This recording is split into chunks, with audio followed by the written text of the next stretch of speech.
India versus New Zealand grand finale చాలా అద్భుతంగా కొనసాగుతుందని ఎటువంటి డౌట్ లేదు. బికాస్ టూ బెస్ట్ టీమ్స్ ఫైనల్లో ప్రవేశించాయి.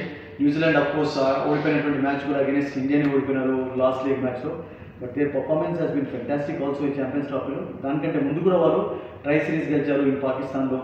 And it's a top team of course. So అందుకనే నేను అనుకుంటాను India versus New Zealand grand finale in Dubai is going to be absolutely exciting. అందులో ఎటువంటి డౌట్ లేదు.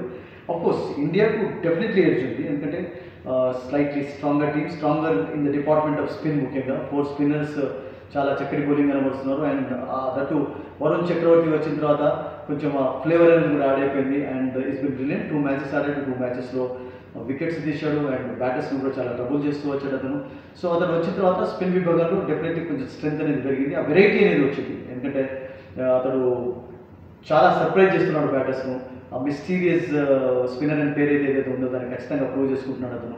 సో ఇండియా బ్యాటింగ్లో కూడా అఫ్కోర్స్ లిటిల్ స్ట్రాంగ్గా కనబడుతుంది, ఎందుకంటే ఇండియా బ్యాటింగ్ లైనప్ చాలా డీప్గా ఉంది. న్యూజిలాండ్ కూడా ఉంది, కానీ జడేజా వరకు వండర్ఫుల్ లైనప్ ఉంది ఇండియాకు. టాప్ ఆర్డర్లో అందరూ ఫామ్లో ఉన్నారు. శుభ్మన్ అఫ్కోర్స్ 2 మ్యాచెస్లో ఫెయిల్ అయినా కానీ చాలా మంచి ప్లేయర్. రీసెంట్ ఫామ్ అతనికి అద్భుతంగా ఉంది. అఫ్కోర్స్ కెప్టెన్ రోహిత్ శర్మ నుండి ఒక బిగ్ ఇన్నింగ్స్ ఇంకా డ్యూ ఉంది ఈ టోర్నమెంట్లో. అండ్ ఫైనల్ కనుక నేను అనుకుంటాను రెచ్చిపోయే ఛాన్స్ కూడా ఉంటుంది. And is a happy go lucky type of player. Actually A pressure situation కూడా అతను ఇన్వైట్ చేసుకోడు. సో అందుకని నేను అనుకుంటాను రోహిత్ శర్మ నుండి ఒక బిగ్ ఇన్నింగ్స్ ఎక్స్పెక్ట్ కూడా చేయొచ్చు.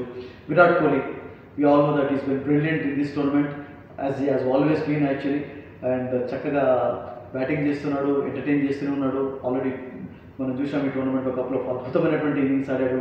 అండ్ శ్రేయస్ అయ్యర్, అక్షర్ పటేల్ అండ్ రాహుల్ కూడా మిడిల్ ఆర్డర్లో బ్రహ్మాండంగా ఆడుతున్నాడు. ముఖ్యంగా శ్రేయస్ విషయం కూడా చాలా చెప్పుకోవాలి.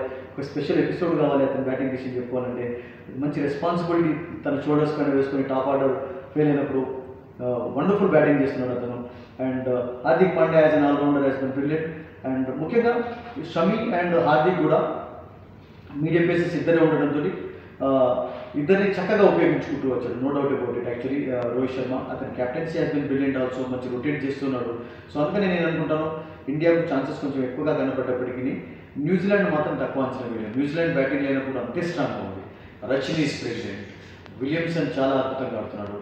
అండ్ వాళ్ళ టాప్ ఆర్డర్లో ఒకవేళ యంగ్ ప్లేస్లో కాన్వెన్ ఆడించా కానీ చాలా స్ట్రాంగ్ అయిపోతుంది. వాళ్ళ middle order Latham and Mitchell, అదే రకంగా మనం చూసాం ఫిలిప్స్ రూపంలో చాలా స్ట్రాంగ్ ఉంది. బ్రేస్వెల్ లాంటి ఆల్రౌండర్ ఉన్నాడు. అండ్ వాళ్ళ స్పిన్నర్ కెప్టెన్ శాండర్ కూడా బ్రిలియంట్ కూడా. సో అందుకని వాళ్ళ టీం కూడా చాలా స్ట్రాంగ్గా కనబడుతుంది. పేస్ డిపార్ట్మెంట్లో నేను ఏమనుకుంటానంటే కొంచెం అడ్వాంటేజ్ ఎక్కువగా ఉంది. సో ఆడే పిచ్ పాకిస్తాన్ తోటి ఏ పిచ్ పైన అనేది ఆడారో అదే పిచ్ పైన ఆడబోతున్నారు కనుక కొంచెం నేను అనుకుంటాను బౌలర్ ఫేవరబుల్ కండిషన్స్ ఎక్కువగా ఉంటాయి. So we're definitely going to see an exciting final in Dubai and no doubt. And we wish India all good luck of course.